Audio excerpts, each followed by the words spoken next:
Welcome to ePathshala PG courses on computer science. The course is about web technology and today we are going to see about the module JavaScript and HTML DOM. The objective of this module is to understand the HTML DOM object hierarchy. We will learn how to access the HTML elements using DOM and we will also learn how to work with DOM objects with some examples. And we have already seen about this document object model or DOM with respect to XML.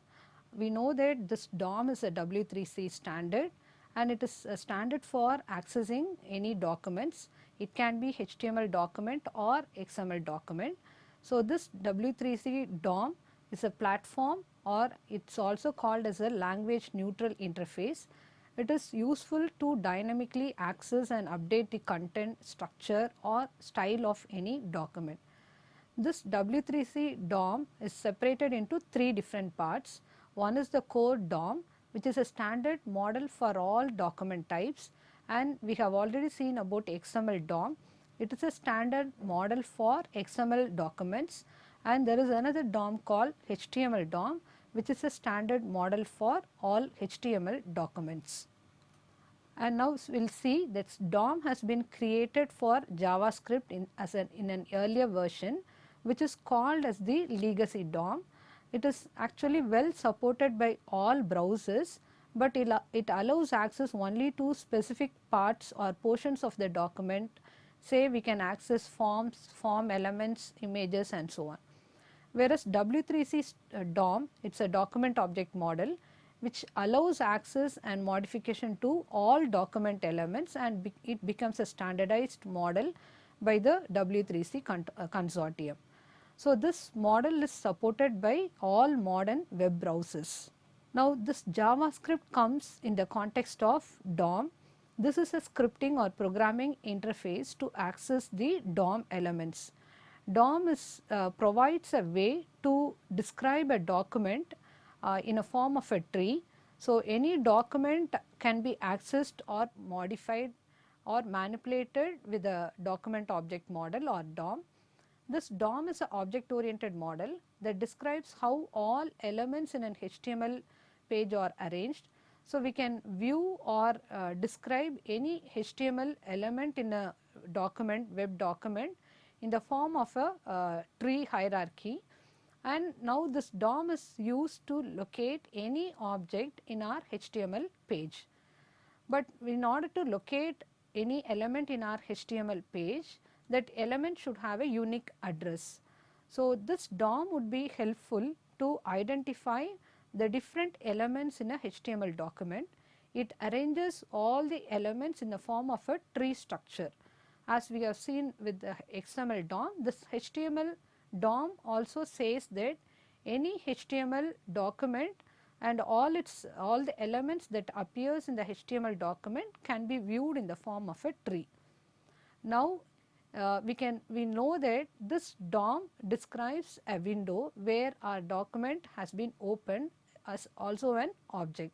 So, every page that resides inside a browser window, and this window is also considered as one of the DOM object, which we call it now as a window object.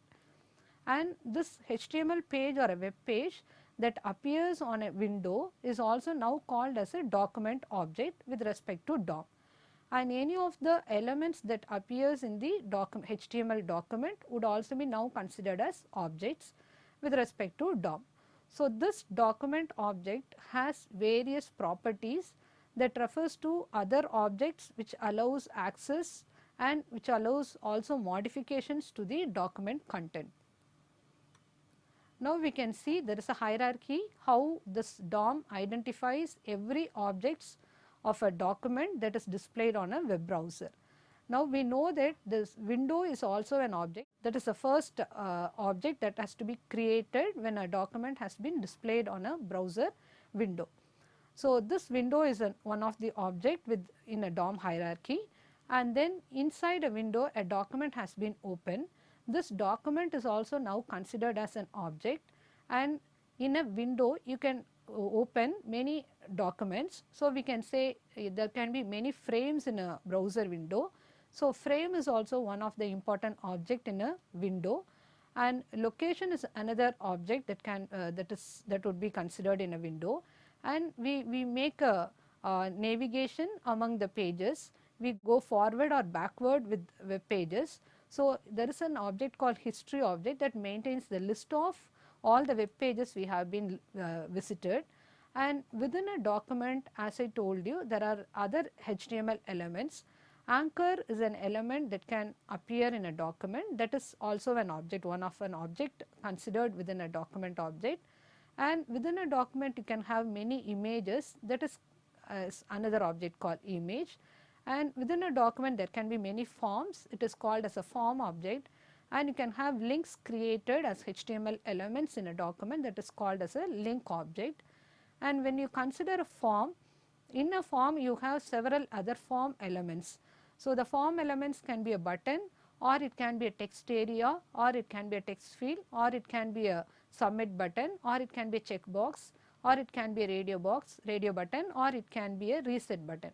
These are also considered now as objects. So, anything that is open in a window along with the window is now called as an object with respect to the DOM hierarchy.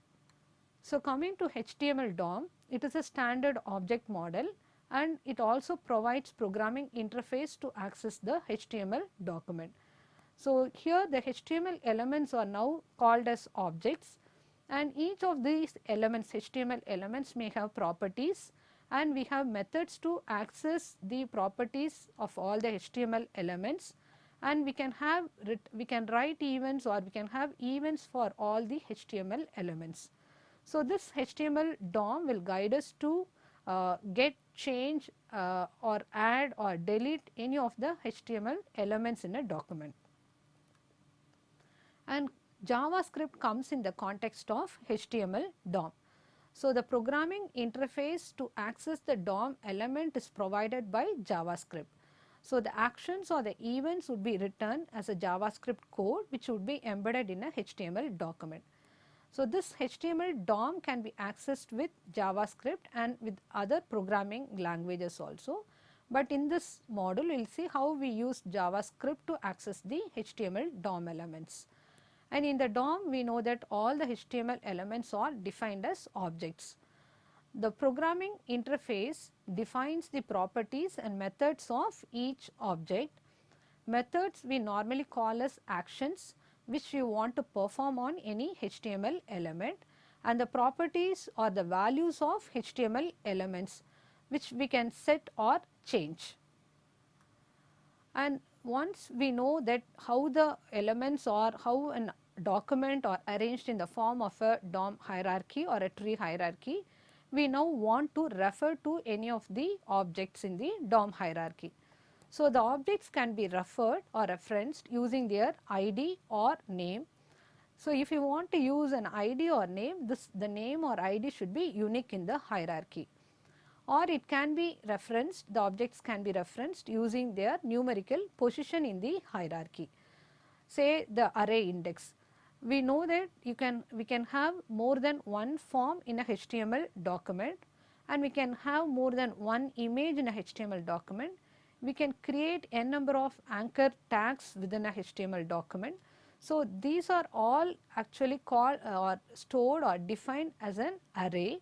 So, we can use the array index to refer to the different form elements we have in a single HTML document. So, we will know that supposing we have 2 or 3 forms, then we will either refer to a form object by the name of the form or the ID of the form, or we can directly use the form array. Forms is an array object. So, we can say that forms of 0, the array index is 0, which refers to the first form in the document. Forms of 1 would refer to the second form in the document, and forms of 2 would refer to the third form in the document. So, using their numerical position in the document, we can refer to that object. And the third one, we can refer to an object using their relative position. So, any element can be associated with other elements as a parent or a child or a sibling, because here all the objects are arranged in the form of a tree. So, for any element you will have a parent, children, or there can be a sibling. So, we can refer to any parent node with a property called parent node, or we can refer to a previous sibling of any object, or we can refer to the next sibling of an object, or we can refer to the first child of an object, or it can be a last child of an object, or it can be the child nodes array of an object. So, this type of DOM nodes, we have different classifications as element nodes. So, all the HTML tags are called as element nodes. They can have children like other elements, or they can have attributes. And the text that appears in the HTML document are also now called as nodes or text nodes. So, any text in a block of an element is called as a text node, and any element can have attributes.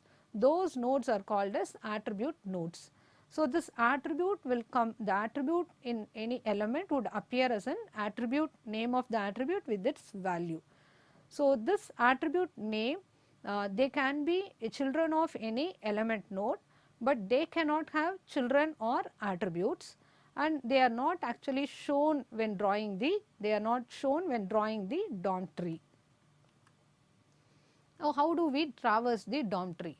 So, once you identify or locate any HTML object, then we can take the first child by using the property called first child, or you can go to the last child of the nodes children list, and then you can take the array of all the nodes children as child nodes, and you can refer to the neighboring nodes with the same parent as next sibling or previous sibling, and any element that contain a parent can be taken as a parent node.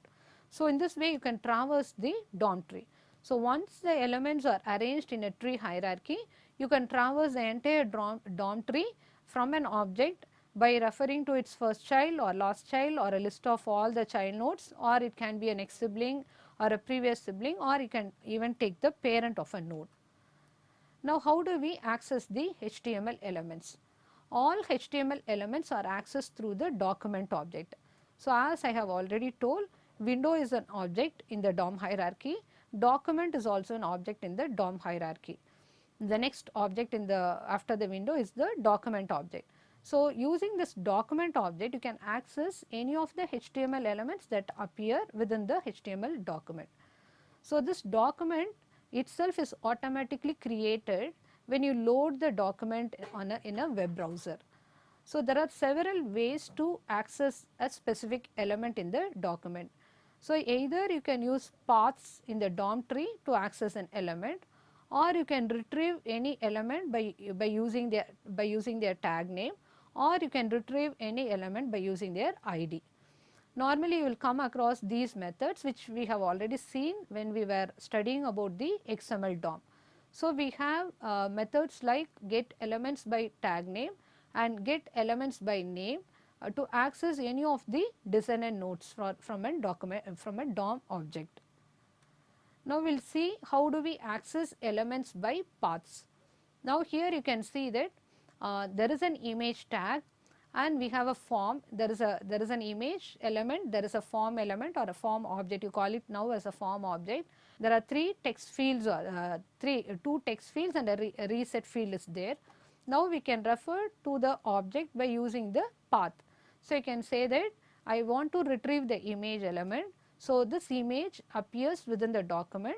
So, we start with the document dot. As I told you, this images is an array of images that can appear in the document.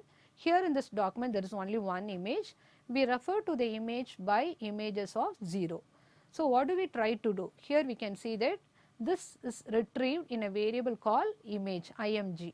So, this image dot the source attribute of the image tag, which is now set to another image as lighton.gif. Now, how do we access any of the element here? So, here you can see that you can give a path like this, document dot forms of 0. Forms is an array. You can have more than one form within a document. So, forms of 0 refer to the first form that appears in the document, and within this form you can have form elements. So, elements is another array object. So, this elements of 0 refer to the first element you have created in the form. Now, you can see that this is the first element that has been created, which has a name as x. So, now we got the element, we access the element in the variable like inx. Now, we tries to change the value of this element to be double x. So, this gets changed, the name of this element gets changed.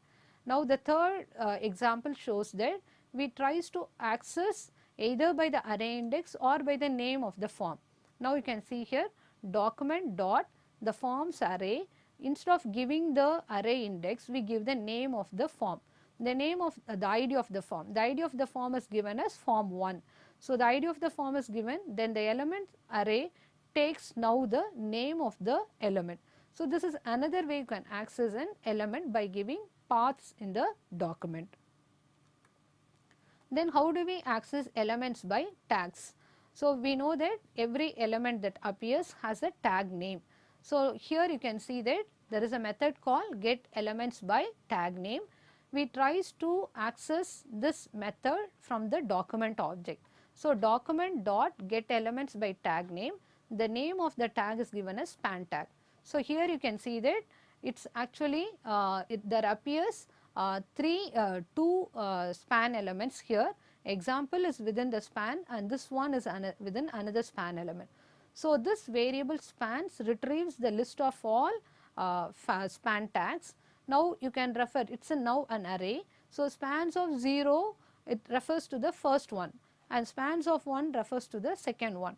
You try to change the style by setting the color attribute as red, and the next spans tag element is set with the color with blue, and you also tries to change the style of the span, the second span element with the font variant of small caps. So, this is how you can access elements by tags. And the third one is we can access elements by ID. So, when you want to access it, use the method called get element by ID, give the name of the ID of the element. So, when you create the element, you need to use the attribute ID to provide an ID for the element. So, div1 is the ID for the div element. We tries to access the div element by its ID and we change the visibility, the style visibility to be from hidden to visible. And now this is a small example, how do we work with HTML DOM. So, we want to change the content of the p tag given the ID of the p tag as demo. So, here you can say we write all these codes has to be written as a script code. So, we use a JavaScript which provides a programming interface to access the HTML DOM. So, we use a script code, we say document dot get element by ID. The ID of the element is given as demo for the paragraph tag, the p tag. So, we access that element, change its inner HTML. Inner HTML means that we change the content of the element to be hello world. So, this would be actually displayed within this p tag. Now, coming to once we have seen the document object, we will start with the DOM hierarchy. What are the properties we have for each of the defined DOM objects? What are the actions we can have? What are the methods we have for those objects and the attributes we have for the objects. So, we have the highest level object is the window object. So, this object would be created once you open your browser, and this is the default object which creates automatically when a page is loaded, and since it is a default object we normally omit this window object. So, we use a statement like document dot write to display any string using JavaScript. So, actually we should have written as window dot document dot write, but since window is a default object we normally omit this window object and we write it as document dot write.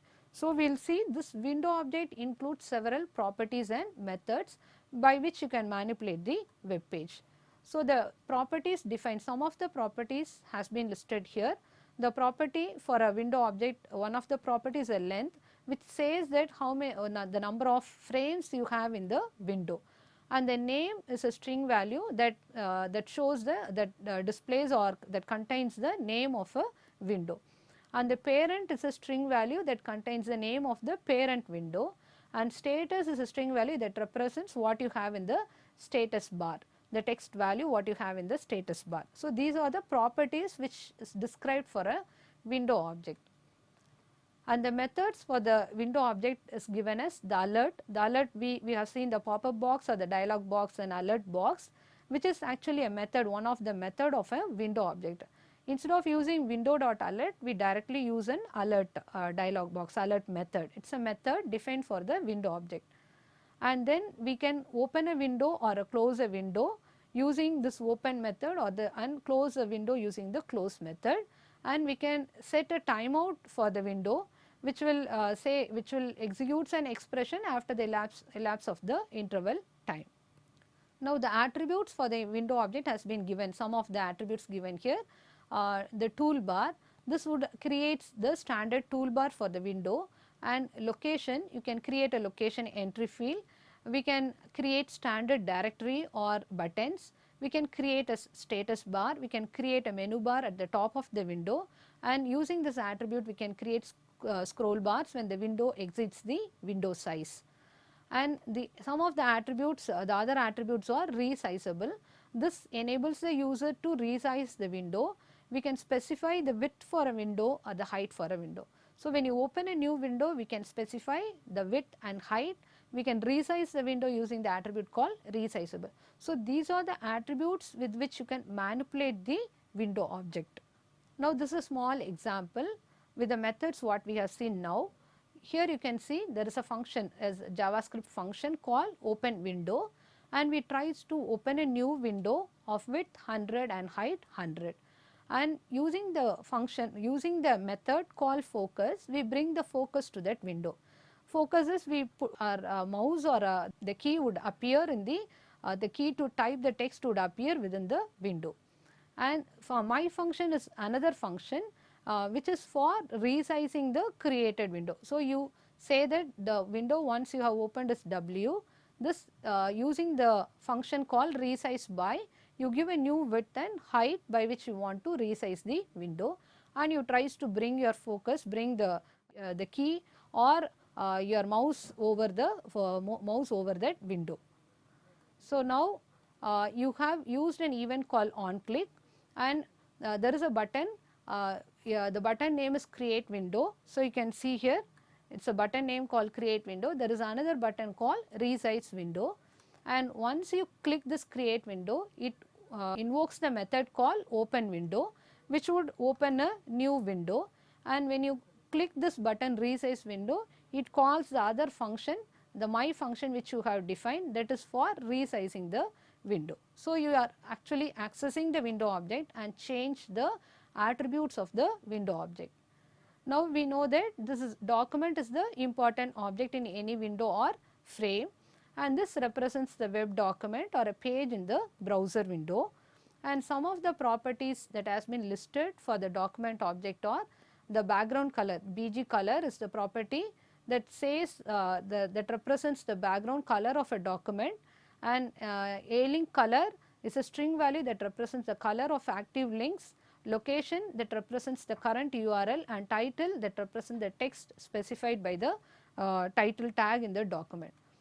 Now some of the methods for the document object are to clear the document window using the clear method, write the text of content to a document using the write method, write the text followed by a carriage return using the write ln method. This is we are using a document.write or document.write ln, and would open a document to receive data from a write stream, and would close a write stream. Now this is a small example to say or explain how we work with the document object. So here you can see that there is a function called my function, which tries to retrieve the length. The length is one of the property. So we say that document.scripts.length. This actually will find out how many scripts are there in the document. So here in this example, the code, we can see that there is one script here and there is another script here within this function, enclosing this function. So there are actually two scripts. So the length property would say that how many scripts you have in this document. So we use the get element by ID and call and take the paragraph tag.